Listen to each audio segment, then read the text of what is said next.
guys, welcome to my channel. My name is ReadingBear and I hope you are ready for some more stories. And today, we'll take a look at some new Entitled People content. If you enjoyed my content, please don't forget to subscribe to my channel and post some bear emojis in the comment. And now, let's dive right into the stories. First one is titled, I have been coming here for 30 years, so anything I say goes. At my job, we get a lot of these, so here it goes. I was working doing my usual thing, and a while ago my workplace had a name change, so customers use that as an excuse LOT. Former workers, all gone now, didn't follow policy before I started. So one day this customer comes in asking to do a transaction. I told her unfortunately we cannot do that and that it is against our policy. This angered EW, entitled woman, and she began yelling at me. My coworkers saw this, as they were also humping customers and messaged me through our work group chat on our computers saying how entitled this person was. EW was screaming at me about how she's been a customer for over 30 years, and I should do as she says because she's done it before. I try to explain that previous workers did not enforce the policy and let everything slide. She witched and moaned about how unfair it was that our workers made things harder for her blah blah blah. Then to top it off she said, since you guys don't want my business, I'll be taking this money somewhere else. Fine by me. She left and I thought that was the end of it. Until she walked straight to my manager's office and started banging on the door. When my manager came out, EW pointed her finger right at me and said, this Asian woman is holding me back from my rights. No way in hell am I going to let this immigrant tell me what I can and can't do. I am Asian and so are the rest of my coworkers. My manager is white and so is EW. My manager literally just laughed and told her she needed to leave. And when she didn't, we had to call the cops to drag her out. I work at a bank. Next one is titled, My Neighbor Strikes Again, at least it's probably her. I posted about my next door neighbor before. About her calling the cops on my car in my own driveway. Her complaining about the hedge. And her coming to my door to talk to me with COVID symptoms. But I have a new one. This one just from today. So I'm sitting in my office, which has a window that looks out into the front yard. I have one of my vehicles parked in the street in front of my house, and two in the driveway. I happen to glance outside and see a sheriff car pull up in front of my car. I thought it odd, but figured maybe something is going on in the neighborhood. So I keep an eye on what's going on. I then see the officer get out of the car and walk to my car and start looking at it. I figured I should go outside and talk to them. So I put on my mask and hobble outside, still recovering from surgery. The interaction goes something along the lines of this. Good afternoon, officer. Can I help you with anything? Good afternoon. We got a report that this car might be abandoned. Is this yours? Yes. And it's not abandoned. The report I have is that the car has been sitting here for weeks without moving. If the car is not operational, it has to be moved off the street. I actually drove it yesterday, was gone for about an hour. I also drove it on Friday when I went to the pharmacy. Do you happen to have any proof that you drove it? Of course. I go to my car and get out a piece of paper and show him. As it happens to be, the reason I had it out for an hour yesterday was to go get it smog checked, called DEQ in Oregon. When you pass, they give you a receipt that shows you passed DEQ, and it has all the information on it about the test, including the date and the amount you paid, etc. So the officer just looks at it and then hands the paper back to me. Thank you. Clearly, if you were at DEQ yesterday and passed a test, the vehicle is not abandoned. Nope. My guess is that my annoying neighbor called you guys. She's always doing stupid stuff like this because she feels the neighborhood is under her domain and control. I cannot provide that information. I know. Have a good afternoon, officer. Happy Thanksgiving. Happy Thanksgiving to you too. So the officer goes to his car and I looked at my neighbor's house and I see her at the window. I smile and wave at her. She gives me a dirty look and then goes away from the window. I wish her sons would put her into a smaller home or a nursing home or retirement home or something. She has way too much time on her hands being in that huge house all by herself all day. Next one is titled, You got hired, so you have to put a good word in and make sure I get hired too. This happened in 2016. My older sister and I were both unemployed, so we both went to this youth center that helps youth or homeless find employment. I had just turned 19 and never had a job. She was 22 and worked a few jobs, but could never keep a stable one. Always late, calling out too much, no show, etc. We sign out at the center. I get called back a couple days later for orientation, and my sister never had a call back. Not sure if it was from her previous employment, her age, I don't know. After orientation, they gave me a paid training for 1 week. Once that was done, it was time to call one of the establishments listed on the available places. I start my first day, then finish my first week and my last week. Had to complete a total of 100/hours and got paid through the city. $10/hour at the time. Well, apparently, the place I work really loved me, the staff, managers, even corporate who worked in the back office. They offered me a position halfway through my second week working through the city. I happily accepted. I'm about a month into working at this place on their payroll. Still new. Barely running a register. My sister still hasn't found a job yet, so she texts me while I'm at work to put a good word in for me. Tell your boss to hire me, I'll be right there to fill out an app. I tell her I wasn't going to give her track record with the jobs she's had. That's when she says, you got hired after we both signed up for the same thing. You're supposed to help me out. Now at the time, my parents gave us both an ultimatum to find jobs, otherwise we get the boot. I found one, my sister didn't, but she was never kicked out. I quit schooling because I thought I was going to get kicked out. So I wasn't going to risk ducking up my chances at this place by putting a good word in for someone who will have show up. After those series of texts, I got so upset at the audacity and entitlement. She really thought it was my responsibility for her employment. Delusional. It still gets me mad thinking about it. Okay, so fast forward to Christmas that same year, my same sister again text after text saying, you have to get us gifts this year. You have to go all out. That's what you do when you have your first job. I didn't respond, and that Christmas, I got her a $1.50 Visa card and a bottle of lotion. Next one is titled, Did You Just Touch Me? Here's a quickie for you. I used to work for a hockey player coffee chain. Working the drive-thru one night when a lady drove through ordering a medium regular, 1 cream, 1 sugar. No problem. Rang it in, made it, and was waiting for her at the window. When she got there, she had 1.40 in change, exact in her hand, but instead of putting it in my hand, she holds her hand about 2 feet above mine and drops the 4 coins into my hand.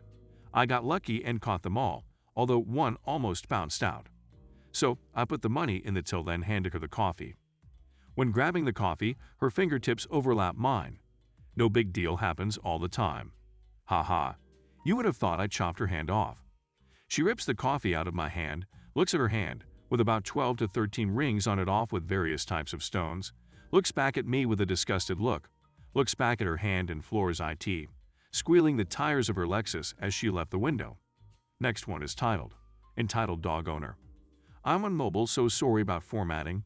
I have a neighbor who is a stereotypical neighborhood Karen. Thinks the whole neighborhood exists for her convenience.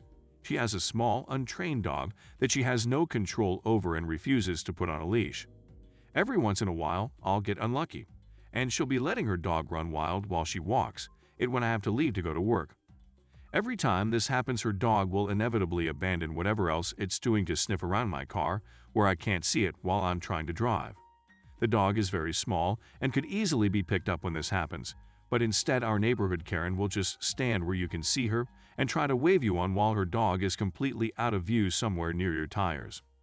I witnessed a car accident involving a pet when I was young, so whenever it happens I freeze up and can feel a panic attack building.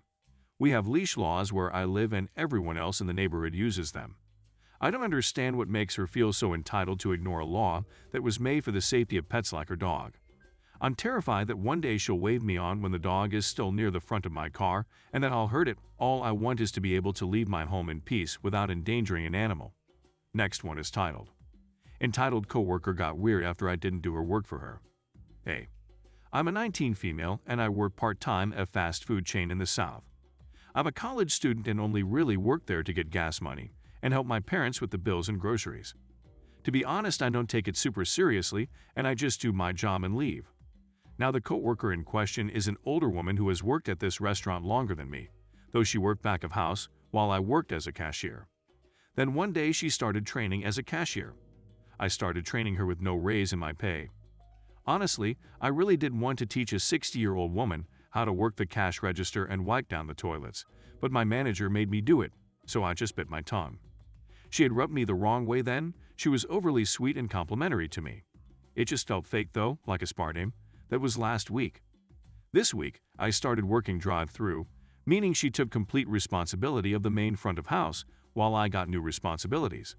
She seems to be doing fine, and I just focused on getting through the shift. But she keeps being overly friendly with me. I get it, she just wants to be a nice coworker. Then tonight, as I was closing down my station, she comes up to me and starts talking to me about her closing tasks.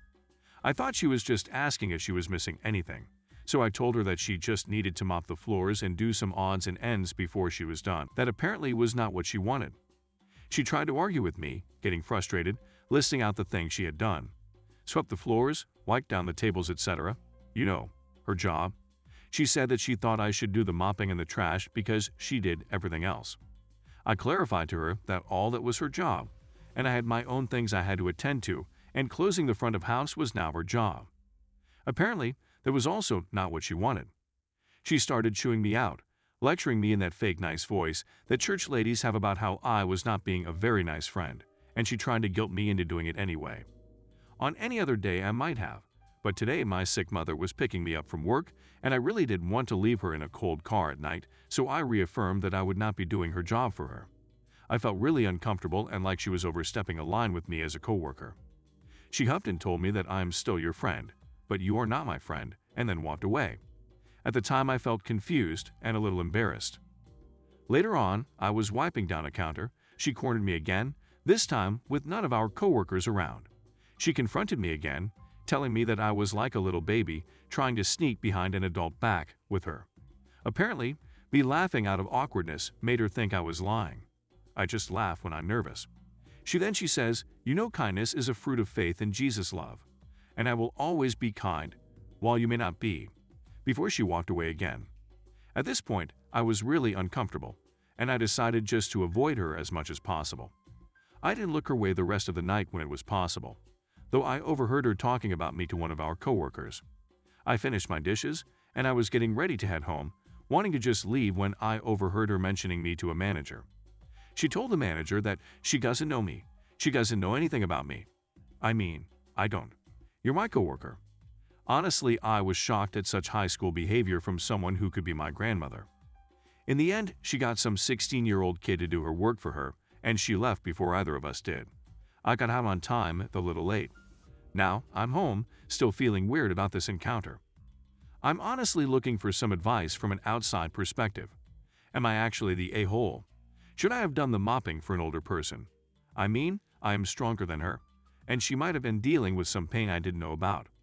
Also, I've been thinking about talking to my manager about her behavior. I was going to shoot her an email tomorrow to see if she would talk to this coworker about her conduct. I don't think it was really malicious, but I want to reaffirm some professional boundaries as coworkers, and I would rather my manager be there for that conversation. What do you think? Okay, this has been long enough, and I hope it isn't too rumbly. I'm a STEM major, not an English major, so I'm pretty crap at writing essays. Anyway, thanks for reading. Last one is titled, "I don't work here, lady. This just happened. 35 female. I needed a couple things, so I went to Walmart. I am wearing the most lurid rainbow dodo pajama pants because I could be bothered to put on real clothes. I'm standing in the jam aisle when I hear an elderly gentleman in a mobility scooter on the phone telling someone he can't find the sugar-free jam. I pointed out to him and read him the flavors they offer. He picked one and I handed it to him. He thanked me and went about his shopping. That's when I hear the call of Karen the Wild. She clears her throat loudly and says, 'Are you going to help me or not?' I was like, 'I don't work here, lady,' and I start to walk away. She grabs me by my arm and says loudly, 'I need help.' I said, 'I just told you I don't work here.' She says, 'You're lying and just being lazy now. Do your expletive job.' I start to walk away again, and she grabs my arm again, digging her 6-inch talons in my arm. By this time, an actual store employee, because Karen is making quite a loud banshee hurling insults at me.